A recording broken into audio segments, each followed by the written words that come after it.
몇 년 전 제가 참 재밌게 보았던 드라마가 하나 있습니다. 미스터 선샤인이라고 하는 드라마 아시나요? 저만 모르는 건 아니거든요. 구한말 암울한 나라의 상황 속에서 각자의 삶으로 각자의 길로 애국을 하면서 자신의 삶의 자리를 지켜가는 5명의 젊은이를 중심으로 이야기가 전개됩니다. 중간중간 몇몇 대사와 장면들에서 감동을 많이 받았는데 그 중에 마음에 와닿은 대사가 하나 있었습니다.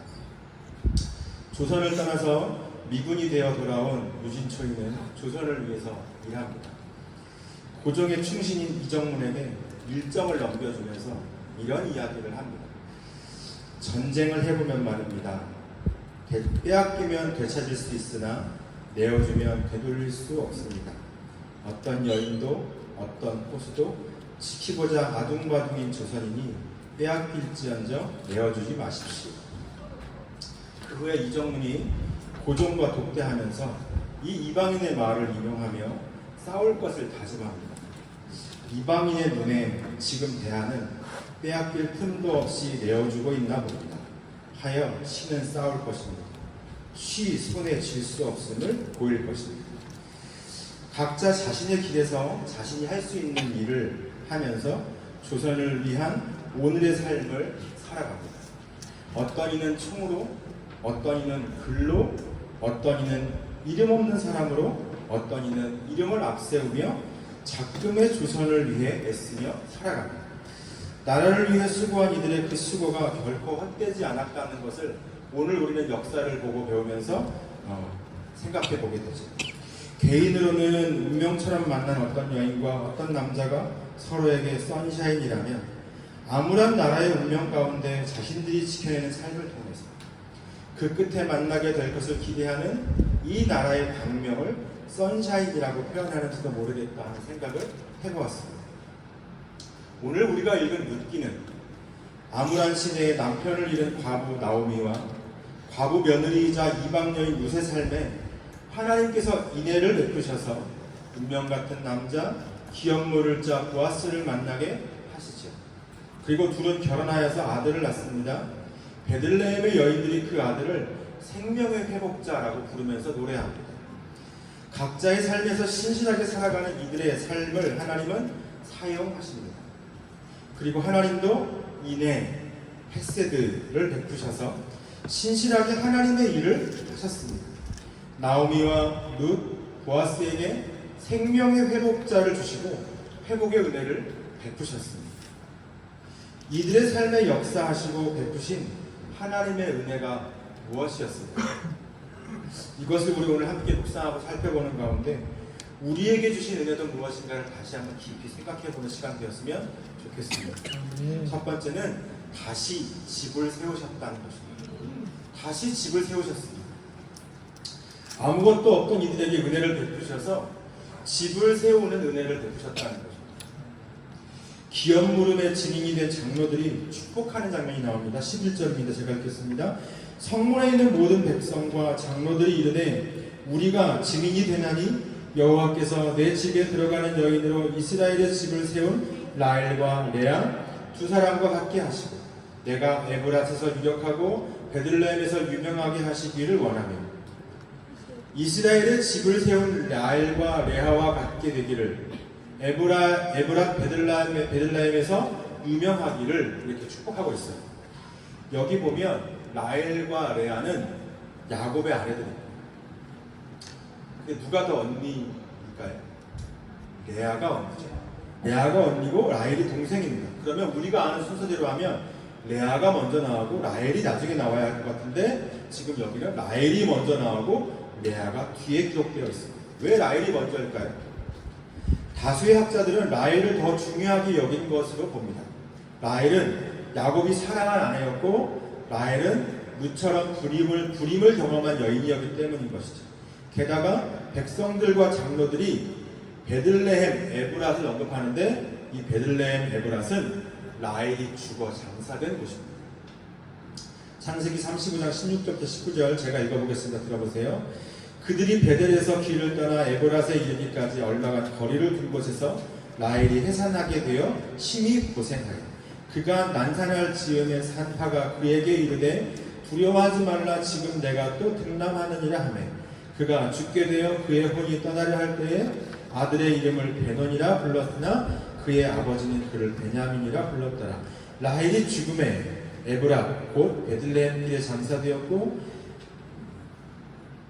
야곱의 가족이 베델에서 떠나 에브라까지 가는 길에 라헬은 에브라 근처에서 베냐민을 낳다가 죽고 베들레헴 에브라에 장사되었다. 이렇게 지금 기록하고 있는 것이죠. 베들레헴 공동체에게 이곳이 야곱과 함께 이스라엘의 집을 세운 라헬과 레아를 떠올리는 곳이라는 것이죠. 라헬과 레아를 떠올리면서 그들과 같이 되기를 라고 축복하고 있습니다. 모압 여인 룻, 이방 여인이자 죽은 자의 아내 룻에게 이스라엘 집의 라헬과 레아와 같기를 축복하는 것은 엄청난 축복입니다. 이들에게 엄청난 축복을 지금 하고 있는 것입니다. 12절 제가 읽겠습니다. 여호와께서 이 젊은 여자라 말미암아 내게 상속자를 주사 내 집이 다말이 유다에게 낳아준 베레스의 집과 같게 하시기를 원하노라 하니라. 또 다른 사람의 이름이 나오는데 다말이라는 사람의 이름이 나옵니다. 유다에게 낳아준 베레스의 집과 같게 하시기를 하면서 축복합니다. 베레스는 며느리 다말이 시아버지 유다에게 낳아준 자손입니다. 왜 이런 축복을 또 할까요?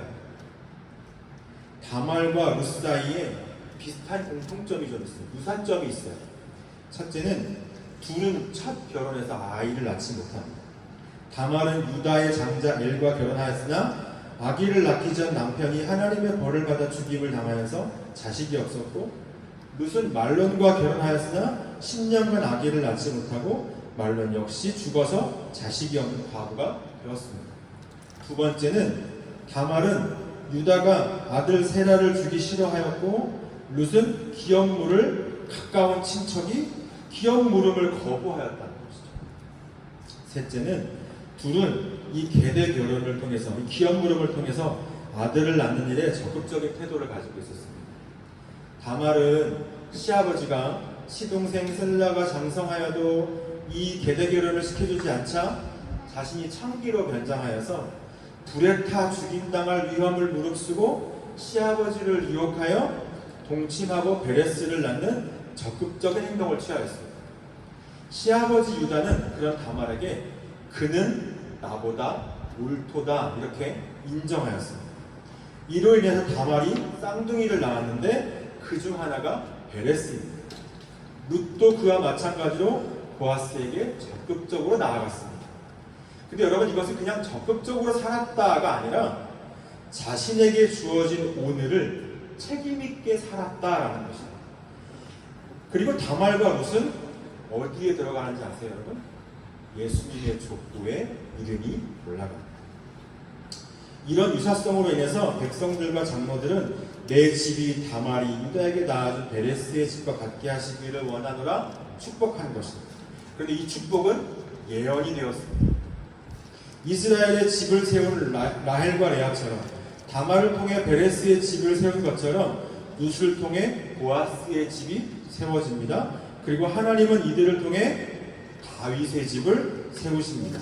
그리고 다윗의 집을 통해 예수 그리스도의 집 하나님 나라를 온전히 이루십니다. 오늘도 하나님은 아무 자격이 없고 가진 것 없는 우리를 사용하셔서 하나님 나라를 이루어가십니다.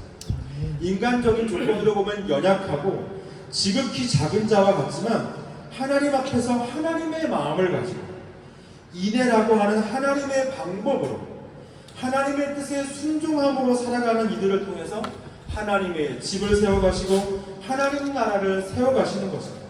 여러분, 이것이 은혜입니다. 저희 주원이 큰아이 유치원 때 제가 집 책상에 앉아서 아침에 말씀을 보고 기도하려고 하는데 아이가 깨서 나왔습니다. 아이를 안고 같이 말씀을 보고 기도를 시작하면서 아이에게 기도 방해하지 말라고 종이 하나를 몇 개 주고 그림을 그리라고 종이 하나를 줬는데, 근데 문득 이런 생각이 드는 거예요. 같이 기도하면 좋겠다. 그래서 그 종이에 기도치 내용을 적어보라고 했어요. 주원아, 너는 뭐 기도하고 싶어? 기도 내용을 적어봐.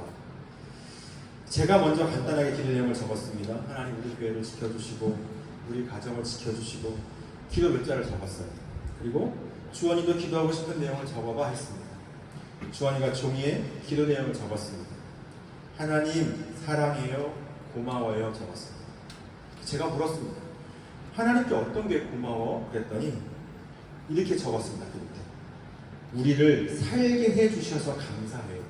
잘 못 쓰는 글씨지만 이렇게 한자 한자 적었어요. 그 기도를 보고 제가 깨달았어요. 오늘 우리는 어떤 감사를 하고 있지? 필요한 것을 간구하는 기도도 해야 하지만 늘 부족하다고 필요하다고 간구하지만 그렇지만 우리를 살게 해주시는 은혜에 감사하는 기도를 나누는지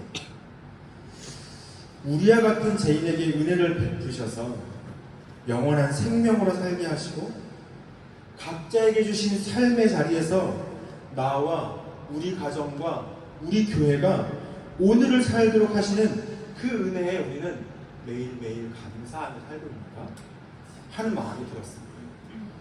하나님께서 주원이의 기도를 통해서 저를 깨닫게 하신 거예요. 그날 아침 저의 믿음과 감사는 어떤 것인가를 점검해 보게 되었습니다. 작고 연약한 아이이지만 어린아이와 같은 자가 천국에 들어간다고 하는 주님의 말씀처럼 아이의 마음에서 제가 하나님 나라를 보게 된 거예요. 가장 작고 연약해도 하나님 안에서 살아가는 이들을 하나님은 지켜주세요. 그들을 통해서 하나님의 집을 세워가세요. 그게 오늘 우리가 되었으면 좋겠습니다. 우리의 삶의 자리에서부터 하나님의 집, 하나님의 공동체, 하나님의 나라를 세워가시는 그 하나님을 믿고 우리의 오늘을 책임있게 살아가는 우리가 되기를 소망합니다. 하나님의 사람들을 주목하십니다. 하나님의 열심으로 그 사람들을 위해서 하나님은 일하십니다. 은혜 베푸시는 신실하신 하나님을 오늘 우리 바라봅시다. 하나님은 우리를 하나님 나라의 역사에 동참시키세요. 가정을 세우고 교회를 세우고 성전된 우리가 거하는 곳 어디든 하나님 나라를 이루어 가십니다. 오늘 우리 아무것도 없지만 주님이 세워가신 하나님의 나라를 소망하면서 우리의 삶에서 하나님을 향한 우리의 그 믿음으로 반응하면서 그렇게 주신 삶의 자리를 살아가는 우리 오아시스 교회 성도들 모두가 되기를 간절히 소망합니다. 두 번째는 다시 생명으로 채우셨다는 거죠. 여인들이 찬송하면서 나오미를 축복합니다. 14절 15절 제가 읽겠습니다. 여인들이 나오미에게 이르되 찬송할지로다. 여호와께서 오늘 내게 기업 모를 자가 없게 하지 아니하셨도다. 이 아이의 이름이 이스라엘 중에 유명하게 되기를 원하노라. 이는 내 생명의 회복자이며 내 노년의 봉양자라. 곧 너를 사랑하며 일곱 아들보다 귀한 내 며느리가 낳은 자로다 하니라. 여호와께서 기업 모를 자를 주시고 아이를 낳게 하셨다는 거예요. 그 아이의 이름이 이스라엘 중에서 유명하게 되기를 원한다라는 것입니다. 그리고 이는 내 생명의 회복자이며 내 노년의 봉양자라고 축복합니다. 처음 나오미가 베들레헴을 떠났다가 베들레헴으로 다시 돌아올 때 그때 여인들이 노래했습니다. 그러나 그때 나오미는 남편도 없고 아들도 없고 자식도 없고 삶의 기반도 없이 텅 빈 모습으로 돌아왔습니다. 그러나 지금은 달라졌습니다. 생명의 회복자라고 하는 말의 원어의 의미는 내 생명을 돌아오게 하는 자라는 의미입니다. 텅 비어 돌아온 나오미에게 생명이 돌아오게 하는 자라는 의미, 이것은 텅 빈 나오미의 삶을 온전하게 채우는 자라고 하는 의미가 담겨 있는 것이죠. 텅 빈 나오미의 삶을 온전한 상태로 회복시키는 자라는 의미가 담겨 있습니다. 우리는 나오미가 기근 가운데 어떤 고통을 당했는지 우리도 알고 있습니다. 기근으로 인해 떡의 집이라고 하는 베들레헴을 떠나서 모압으로 갔다가 남편을 잃고 두 아들을 잃었습니다. 며느리 룻과 함께 모압 지방에서 돌아왔습니다. 처음 얼마간은 우세 이삭 죽기를 통해 삶을 연명하는 것이 가능했습니다. 그러나 계속 이렇게 남은 모든 생을 유지할 수는 없습니다. 그런데 룻이 보아스와 결혼하여 아들을 낳았습니다. 이제 나오미는 이 아이로 인해서 노년을, 가문의 일을 걱정하지 않게 되었습니다. 룻기 안에 흐르고 있는 이 기업 무릎의 정신, 고엘이라고 하는 이것은 한 사람의 텅 빈 삶을 채우고 생명을 상실한 자를 회복하고 그가 살아갈 길을 내는 것입니다. 그런데 하나님은 룻을 사용하셔서 결국 우리의 진정한 고엘, 완전한 고엘, 우리의 기업 물을 자, 우리를 회복하시는 참된 생명의 회복자 예수 그리스도를 우리 가운데 보내주셨습니다. 예수 그리스도가 우리의 진정한 생명의 회복자입니다. 예수 그리스도께서 우리의 진정한 생명의 회복자가 되셔서 생명을 상실한 우리의 생명을 회복하시고 우리의 텅 빈 영혼을 채우셨습니다. 우리의 삶을 채우셨습니다. 어떻게? 룻기에서 하나님께서 일하셨다는 기록이 딱 한 번 나옵니다. 13절입니다. 제가 읽겠습니다. 이에 보아스가 룻을 맞이하여 아내로 삼고 그에게로 들어갔더니 여호와께서 그에게 임신하게 하심으로 그가 아들을 낳았다. 여호와께서 임신하게 하심으로 그가 아들을 낳았다는 것이죠. 그리고 룻기는 베레스의 족보라고 하는 족보로 끝나는데 제가 읽어보겠습니다. 4장 18절에서 22절. 베레스의 계보는 이러하니라. 베레스는 헤스론을 낳고 헤스론은 람을 낳았고 람은 암미나답을 낳았고 암미나답은 나손을 낳았고 나손은 살몬을 낳았고 살몬은 보아스를 낳았고 보아스는 오벳을 낳았고 오벳은 이새를 낳았고 이새는 다윗을 낳았다. 10명의 사람 이름이 9번의 나합고를 통해 기록되었어요. 그리고 그 끝에 우리에게 익숙한 이름이 등장합니다. 다윗입니다. 그리고 성경은 이렇게 기록합니다. 마태복음 1장 1절에 아브라함과 다윗의 자손 누구야? 예수 그리스도의 계보. 룻기는 죽음으로 시작했는데 그러나 그 끝은 생명으로 마무리됐습니다. 죽음을 넘어서 생명으로 나아가는 이야기로 끝났습니다. 족보는 그냥 이름의 기록이 아닙니다. 그 안에는 보이지 않지만 우수한 시간을 살아낸 사람들의 삶이 담겨져 있습니다. 성경의 족보 중에는 죽음의 족보도 있습니다. 그러나 오늘 이 기록은 생명의 족보입니다. 이 생명은 결국 예수 그리스도를 통해서 오늘 우리에게 연결되어 있습니다. 우수한 시간을 지나면서 하나님께서 구약의 그 약속의 시간을 지나서 말씀이 없고 암흑 같았던 신구약 중간 시대를 지나서 그렇게도 기다리던 예수 그리스도께서 어둠을 뚫고 한 줄기의 빛으로 우리 가운데 오셨습니다. 빛으로 오셔서 진정한 생명의 회복자가 되시고 텅 빈 삶을 생명으로 채워주셨어요.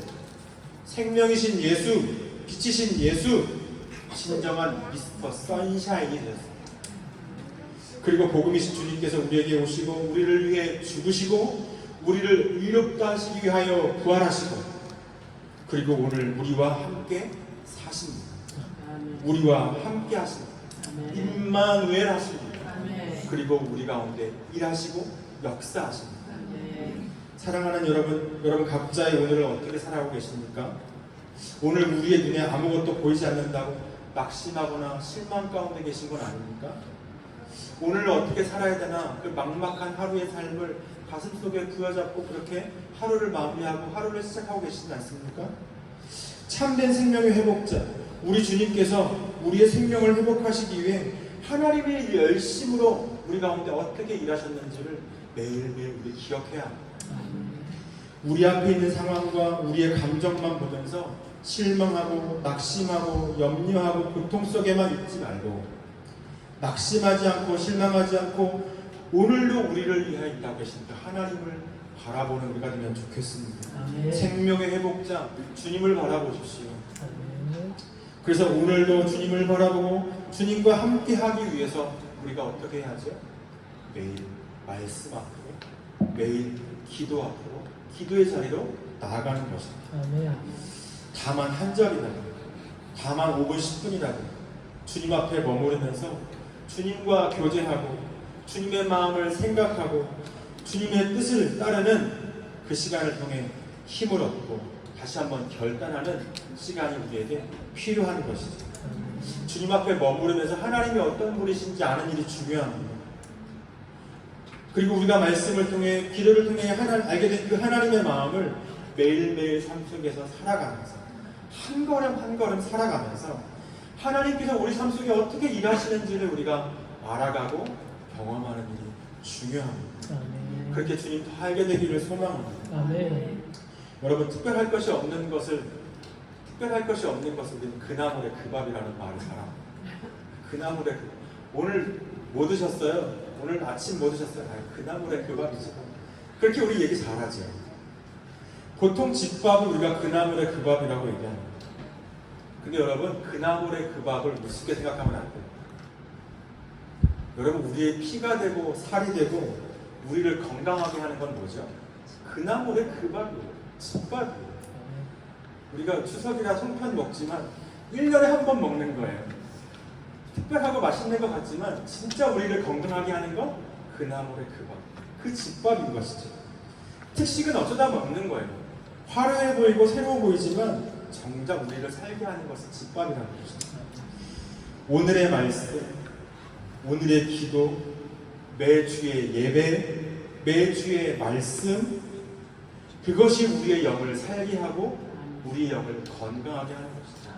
특별한 것 없어 보이지만 그러나 여러분 매일 한 절이라도 매일 5분이라도 매주의 예배 가운데 매주의 말씀 가운데 우리가 더욱 우리의 마음을 쏟아야 하는 이유가 여기에 있습니다. 주님은 이것을 위해서 생명의 회복자 되셔서 우리의 생명을 회복하셨습니다.